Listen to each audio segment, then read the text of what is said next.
pendengar Radio Republik Indonesia Nunukan, terima kasih untuk Anda yang masih setia mendengarkan siaran kami pagi ini.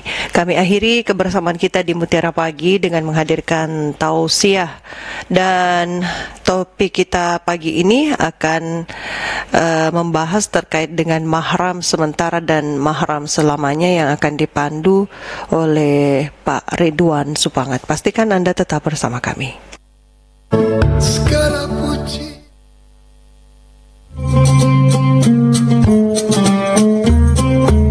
Anda masih bersama kami dalam Religi Pagi.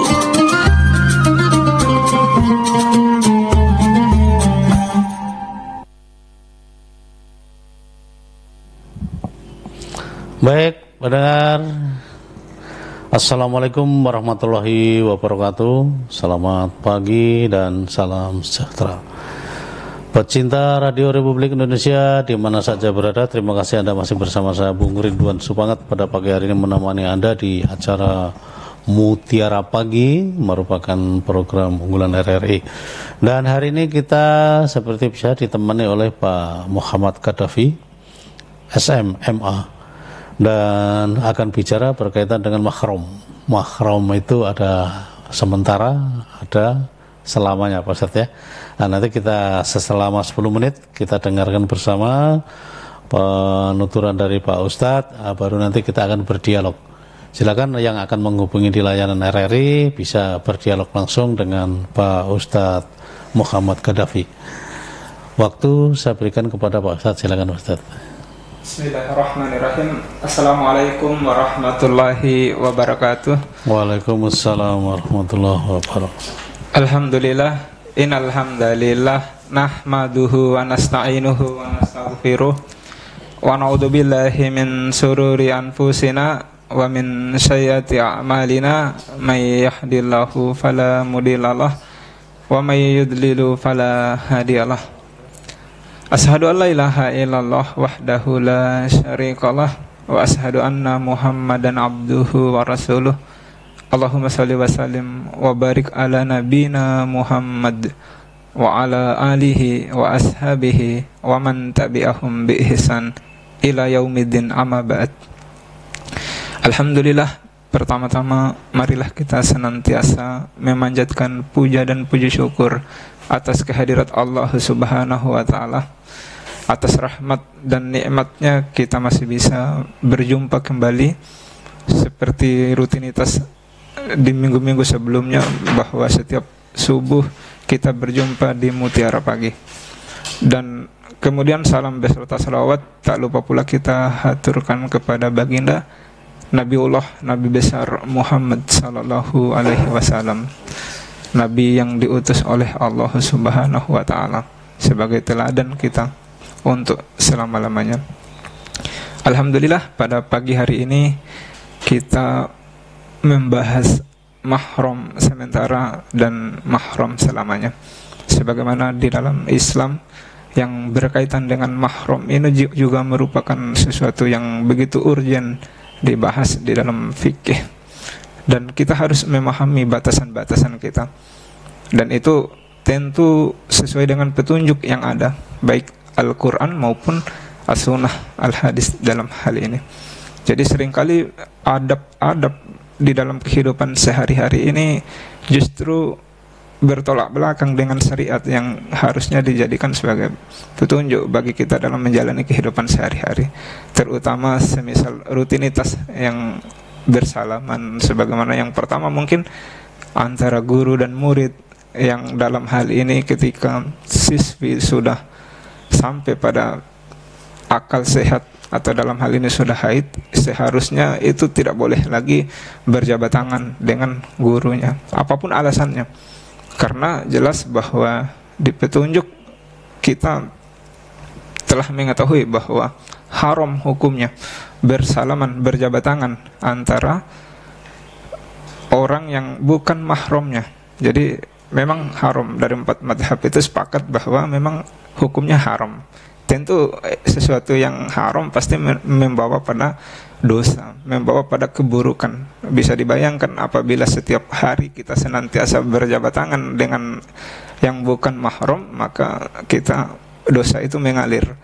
Dan di dalam madhab Syafi'i, ketika kita ingin berjabat tangan dengan lawan jenis, dalam hal ini yang bukan mahram, itu bisa dilakukan dengan alasan harus ada alasnya, atau dalam hal ini seperti kaos tangan dan lain sebagainya. Jadi harus ada, tidak bisa bersentuhan secara langsung. Bahkan tidak ada satu riwayat pun yang menjelaskan semasa hidup Nabi besar Muhammad SAW pernah bersalaman dengan perempuan. Tidak ada riwayat, jadi tidak ada petunjuk. Karena itu dasar yang pertama, bahwa karena Nabi tidak pernah bersalaman dengan perempuan, maka kita juga mengikuti apa yang telah diajarkan oleh Nabi kita, yaitu Nabi besar Muhammad SAW. Dan Nabi ketika membaiat pada saat itu, ketika yang dibaiat adalah perempuan yang bukan mahramnya, maka Nabi cukup ikrar bil lisan. Nabi cukup mengucapkannya dengan lisan tanpa berjabat tangan secara langsung. Karena itu perlu kita pahami seperti tradisi di dalam pesantren yang mungkin seringkali sampai hari ini dianggap sebagai adab santriwati terhadap kiainya harus mencium tangan dan lain sebagainya. Sementara ini bertolak belakang dengan petunjuk kita, bertolak belakang dengan hadits itu sendiri sebagai sumber hukum kedua di dalam Islam, di dalam syariat Islam. Dan karena itu di dalam Islam kita dijelaskan ada petunjuk ternyata yang berkaitan dengan mahram itu. Yang pertama, ada mahram yang bersifat abadi, yang bersifat selamanya, dan ada juga mahram yang bersifat sementara, baik laki-laki maupun perempuan. Jadi kalau mahram abadi bagi perempuan itu, yang pertama adalah ayahnya. Itu yang pertama adalah ayahnya, kemudian anak laki-laki, terus saudara kandung, saudara sepersusu, atau ayah dari suami, dalam hal ini mertuanya. Jadi juga anak laki-laki tiri dari suami itu sendiri. Jadi orang-orang yang ini boleh untuk memperlihatkan beberapa bagian anggota tubuh yang memang itu sudah diatur di dalam syariat. Artinya orang-orang tersebut itu bagi perempuan itu mahramnya, dan juga haram baginya untuk menikahi orang-orang yang tersebut itu. Itu kalau mahram yang bersifat selamanya bagi perempuan. Sementara adapun pria yang haram menikahi perempuan tadi dalam artian bersifat sementara itu, yaitu yang pertama adalah iparnya. Jadi bagi wanita ketika dia punya ipar, baik suami dari adik ataupun suami dari kakak, itu sifatnya sementara, sama suami dari bibinya itu sendiri. Itu yang berkaitan dengan mahram yang bersifat sementara bagi perempuan. Sementara bagi laki-laki juga jelas bahwa yang dimaksud mahram yang bersifat selamanya itu yaitu ibu kandungnya, kemudian saudari dari bapaknya, yaitu saudari kandungnya juga masuk, kemudian anak perempuan dari saudara, keponakannya juga, itu baik keponakan dari saudarinya maupun saudaranya, itu juga mahramnya. Jadi haram baginya untuk menikahi, kemudian saudara sepersusuan dan lain sebagainya. Jadi jelas ini merupakan orang-orang yang boleh ketika mereka melihat aurat kita, dan itu tidak membawa dosa atau tidak mengarahkan kepada dosa itu sendiri. Dan karena mereka itu adalah mahram kita, maka haram hukum kita untuk menikah dengan mereka. Dan juga mahram sementara bagi laki-laki adalah istri orang lain. Jadi istri orang lain itu bagi laki-laki itu mahram sifatnya sementara. Kemudian saudari ipar atau wanita yang masih dalam masa iddah juga itu merupakan mahram yang bersifat sementara bagi laki-laki. Juga perempuan pezina, kemudian perempuan kafir dan lain sebagainya, ini merupakan kategori-kategori perempuan yang bersifat sementara atau mahram sementara bagi laki-laki itu sendiri. Para pemirsa dimanapun Anda berada, karena itu hendaknya kita memahami, kemudian kita mengamalkan batasan-batasan kita dengan orang lain, dalam pengertian yang tidak punya hubungan keluarga dengan kita, yang tidak punya hubungan perkawinan dengan kita, dan yang tidak punya hubungan persusuan dengan kita. Dan ketika kita mengerti, maka kita amalkan di dalam kehidupan sehari-hari, dan kita tidak boleh menganggap remeh masalah-masalah seperti ini, karena ini berkaitan dengan akidah kita, berkaitan dengan agama kita. Mungkin itu yang dapat kita sampaikan. Terima kasih Pak Ustadz Muhammad Qaddafi. Kita hari ini mendapatkan tambahan ilmu berkaitan dengan fikih Pak Ustadz ya. Ini hal-hal yang kita bahas khusus di hari Minggu ini menyangkut berkaitan dengan fikih Pak Ustadz. Karena setidaknya kalau kita memberikan informasi kepada masyarakat agar kita tidak terlanjur, ya kan, berkaitan dengan mahram, berkaitan dengan hal-hal yang memang kalau tidak kita laksanakan itu adalah kita akan berbuat dosa, kan itu Pak. Iya. Bicara tentang mahram itu kalau tidak salah ada dua tadi Pak Ustadz, ada mahram sementara dan mahram selamanya Pak Ustadz. Mahram selamanya gambarannya Pak Ustadz tadi ya seperti ya yang sementara Pak Ustadz ya. Yang sementara itu seperti ipar gitu ya Pak Ustadz ya. Iya, betul. Selama dia masih menjadi kakak ipar, adik ipar, itu masih mahram Pak Ustadz ya. Iya. Ketika nanti dia sudah cerai, bukan lagi jadi ipar, berarti berubah menjadi non. Iya.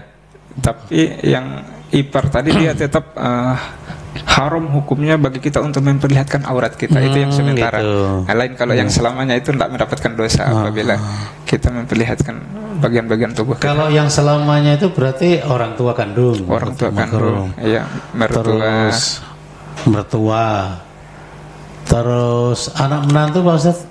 Iya. mantan anak menantu tetap itu mahram dan haram ya. bagi kita untuk menikahi Haram, ya. sekalipun. Jadi umpamanya kita punya menantu perempuan, ya kan? Terus kebetulan anak kita yang mengawini yang laki-laki itu meninggal. Berarti anak menantu itu walaupun sudah tidak ada suaminya, tetap posisi mahram. Mahram. Non mahram. Mahram itu dia itu haram untuk dinikahi. Iya. Artinya mantan menantu juga itu haram dinikahi ya. Sama semisal kita punya istri, kemudian dia pernah nikah sebelumnya dan ada anak yang dihasilkan, itu kan anak tiri bagi kita, tetap itu mahram, jadi haram bagi kita. Terus ada yang pernah dengar itu mahram susuan, itu gimana Pak Ustadz? Itu sepersusu, semisal kita waktu kecil dulu disusui oleh satu orang, anak orang lain, tapi pernah disusui oleh orang itu, maka haram hukumnya bagi anak kandung ibu tadi menikah dengan anak yang sempat disusui itu sendiri. Itu mahram ya Pak Ustadz ya. Itu tidak boleh, haram. Karena berdasarkan susunya tadi Pak Ustadz. Iya betul. Terus berkaitan dengan mahram Pak Ustadz, mungkin yang sering kita dapati yang ada di lingkungan masyarakat kita itu kan kalau kita namanya mahram bukan mahram, artinya kan kita tidak boleh bersentuhan gitu Pak Ustadz ya. Betul Pak Haji. Tidak boleh bersentuhan. Ini kan masih budaya kita ini masih barangkali belum membudaya Pak Ustadz ya. Hal-hal ini kan kalau salaman-salaman di tempat umum, tempat rapat, tempat di mana sajalah, itu hal yang biasa salaman. Padahal itu sesuatu yang haram hukumnya Pak Ustadz. Betul, mengandung dosa. Mengandung dosa, luar biasa ya. Jangan kita beranggapan bahwa kalau kita tidak mau diajak salaman, wah itu Islam ortodok gitu ya. Padahal perintah Nabi begitu Pak Ustadz. Iya betul, ada petunjuk. Dari zaman Nabi itu memang Nabi tidak pernah bersalaman kepada orang yang bukan muhrim ya Pak Ustadz. Itu tidak pernah sama sekali, tidak ada riwayat sahih yang menyebutkan kalau Nabi pernah bersalaman dengan yang bukan mahram. Jadi ketika Nabi membaiat khususnya perempuan yang bukan mahramnya, maka Nabi cukup mengikrarkan dengan lisan. Jadi beda halnya dengan yang laki-laki, selama laki-laki. Atau mungkin ada isyarat Pak Ustadz, kalau Nabi memberikan salam kepada umatnya atau kepada muridnya atau kepada mungkin sahabat-sahabat yang bukan muhrim itu barangkali dengan isyarat barangkali Pak Ustadz ya. Iya, itu sama seperti yang tadi pendapat, bahkan ada pendapat yang menyatakan kalau Nabi juga dulu pakai ada penghalang, itu ada kain penghalang. Itu. Ya, tapi banyak yang tidak punya pemahaman yang sama terkait itu, karena mereka yakin bahwa Nabi memang tidak pernah bersentuhan secara kalau langsung. pakai penghalang boleh Pak Ustaz? Ada juga pendapat yang demikian, tapi yang paling banyak pendapat itu memang tidak bersentuhan sama sekali. Iya. Kalau Mungkin pakai bahasa penghalang sekarang itu ini, contohnya ini Pak Ustaz, acara pernikahan, umpamanya kan Iya. undangan kan, umpamanya mantannya mau diajak salaman kok enggak mau gitu ya. Tapi memang seperti Pak Ustaz ya. Tapi ada juga yang rusa yang mengatakan bahwa boleh tapi dilapisi dengan sarung tangan gitu ke Pak Ustaz? iya, kalau dalam madhab Imam Syafi'i itu memang boleh, tapi harus ada sarung tangan. Dilapisi sarung tangan, Iya. tidak bersentuhan Iya. langsung gitu Kalau ya. pendapat para ulama itu boleh berjabat tangan selagi itu tidak menimbulkan syahwat. Syahwat. Tapi juga banyak ulama lain juga yang tidak sepakat, karena tadi ada petunjuk. Iya. Jadi Nabi tidak bersalaman bukan masalah ada syahwat atau tidak, memang karena Nabi tidak melakukan maka kita harus sami'na wa ta'ana, tidak boleh kita melakukan sesuatu yang tidak dilakukan oleh Nabi. Iya. Itu. Jelas perintahnya bahwa kita bersentuhan yang bukan muhrim adalah haram. Haram gitu. hukumnya. Kalau bicara haram kan, masya Allah mau bilang apa gitu ya. Tapi masih banyak sekali para umat Muslim terutama ini melaksanakan kegiatan ini seolah-olah sesuatu yang tabu gitu ya. Kalau orang dia tidak mau diajak salaman itu kan hal yang asing gitu ya. Dianggap Atau alim. mungkin barangkali agama itu, kebenaran itu kalau bila disampaikan itu awalnya asing Pak. Itu ada dalil juga Pak ya? Iya, ada riwayatnya, nanti akan kembali asing lagi. Kalau dulu kan orang pakai jilbab itu loh Pak Ustaz. Iya. Pakai jilbab itu kalau dalam tahun-tahun 80 atau 70-an itu kan dioloki orang Pak Ustaz. Iya, Kita betul. seolah-olah yang pakai jilbab itu orang-orang santri di dalam pondok. Kalau orang di luar itu istilahnya Terbuka, bebas. bebas. Tapi sekarang alhamdulillah sudah hampir rata-rata Pak Ustaz. Karena ngaji tadi itu sering dengarkan radio, dengarkan YouTube kan gitu. Alhamdulillah. Iya, artinya awalnya memang sesuatu kebenaran itu bila disampaikan adalah asing. Nah, termasuk barangkali ya bersalaman ini. Betul. Bersalaman bukan muhrim ini awalnya asing kita sampaikan ya kan. Tapi mudah-mudahan sekarang para kiai, para ulama, para guru boleh menyampaikan yang sebenarnya gitu. Sampaikan yang sebenarnya, bahwa sebenarnya itu tidak boleh. Jangan justru yang kita lihat di pengajian-pengajian, di guru-guru sekolah itu sementara dia sudah balik, Iya. bersalaman sama gurunya, ya kan, Iya. cium tangan. Nah, ini masih kita sering dapat ini Pak Ustadz. Iya, betul Pak Haji. Itu fenomena yang susah untuk dihindari di dalam kehidupan bermasyarakat. Makanya banyak sekali kasus-kasus itu yang sering kita lihat di berita itulah. Iya. Ada guru ngaji Iya, yang mencabuli muridnya. Nah, itu karena tidak menjaga tadi Pak Ustadz. Terus untuk pembatasan Pak Ustadz, pembatasan muhrim, apa yang harus kita lakukan agar kita tidak artinya ya bukan hanya masalah salaman aja barangkali Pak Ustadz, Iya. termasuk pandangan mata. Betul. Ini pembatasannya gimana Pak Ustadz, agar tidak terlena dengan bahwa kita memang tidak boleh kalau bukan muhrim itu yang jelas adalah haram hukumnya kita bersentuhan. Ya, memang di dalam madhab Imam Syafi'i memang bukan hanya berjabat tangan, tapi memang yang perempuan itu mutlak, itu tidak boleh. Maka disuruh untuk Dibatasi menundukkan memang pandangan. Pak Ustadz ya. Iya, disuruh untuk menundukkan pandangan.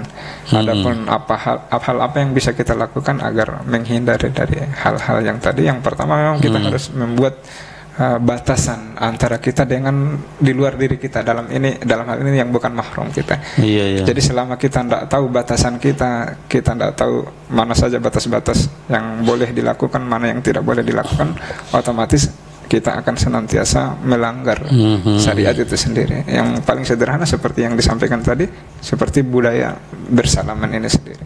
Seolah-olah kalau kita tidak bersalaman, rekan kerja itu memberikan kesan kalau kita itu jauh dari mereka, misalnya merasa kita ini alim dan lain sebagainya. Memang budaya ini agak pahit ketika dijalankan, tapi demi syariat semua disampaikan pelan-pelan.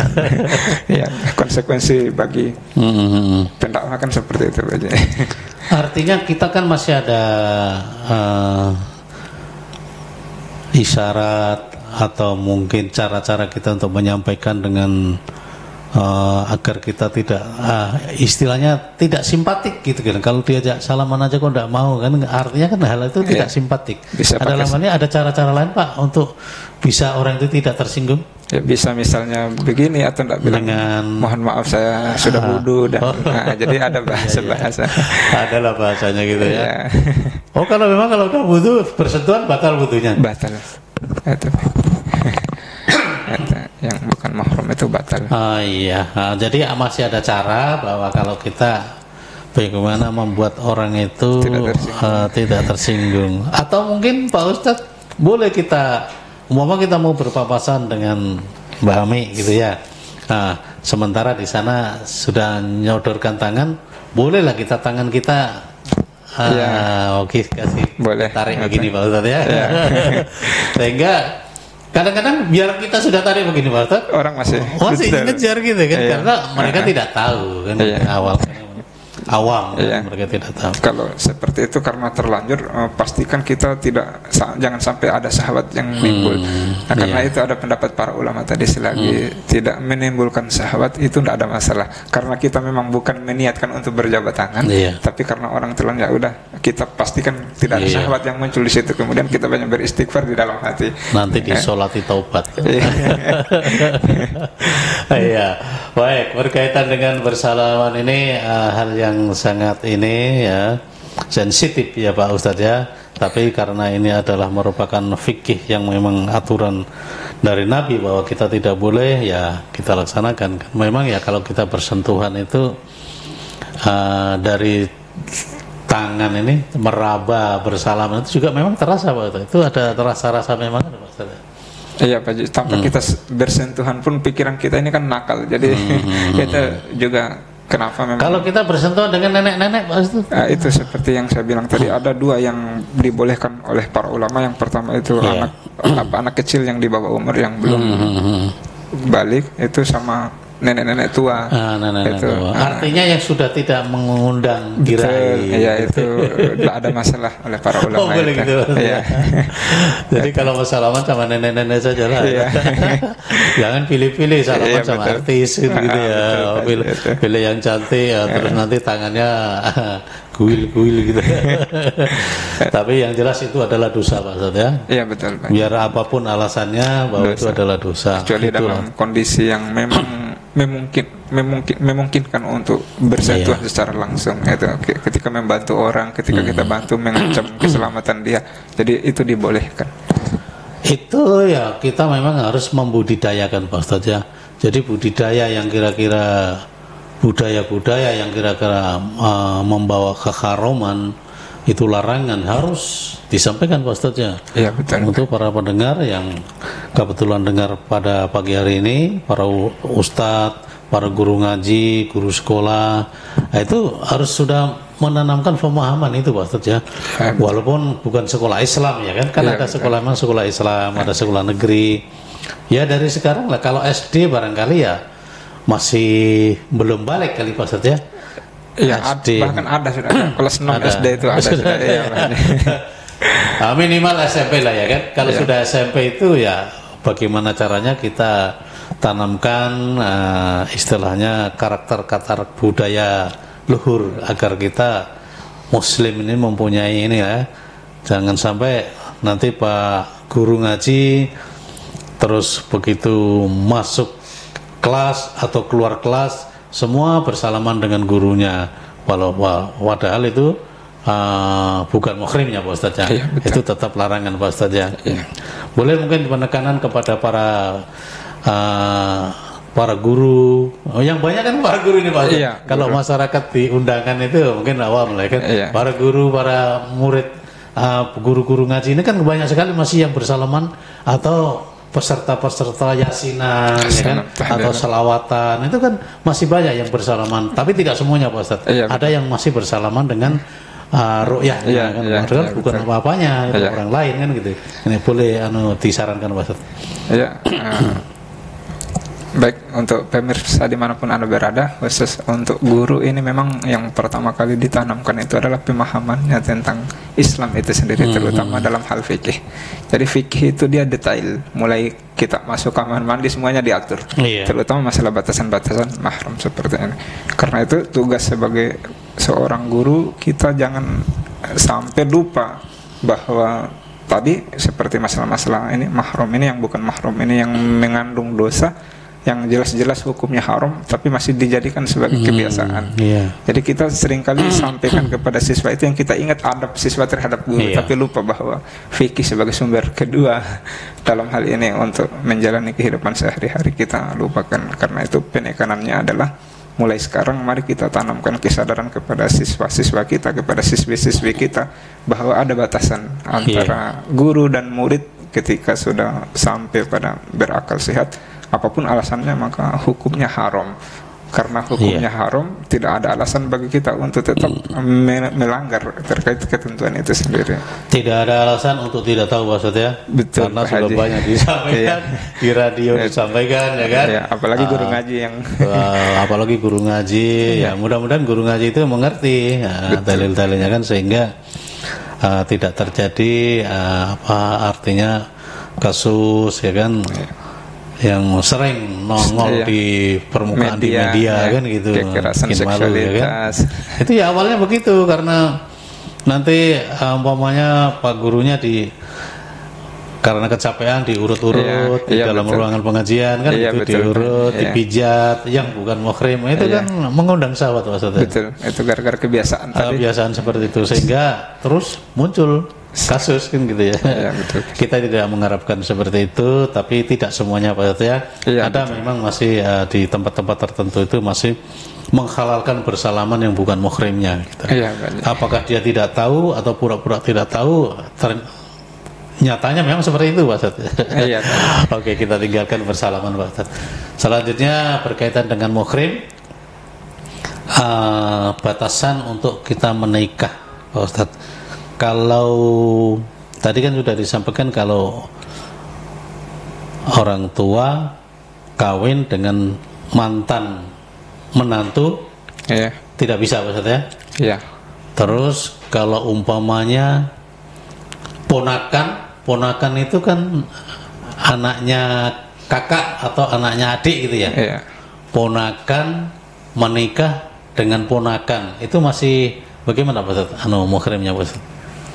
Umpamanya Pak Ustadz punya kakak, punya anak, Pak Ustadz punya anak juga laki-laki, yang kakak punya anak perempuan, terus dinikahkan, statusnya gimana Pak Ustadz? Kalau tadi kan bagi yang laki itu yang mahram selamanya itu dia itu tidak boleh menikah dengan ponakan baik dari yang saudarinya, dari yang perempuan maupun dari yang laki-laki. Anggaplah kalau dari orang tua itu berarti cucu dikawinkan dengan cucu.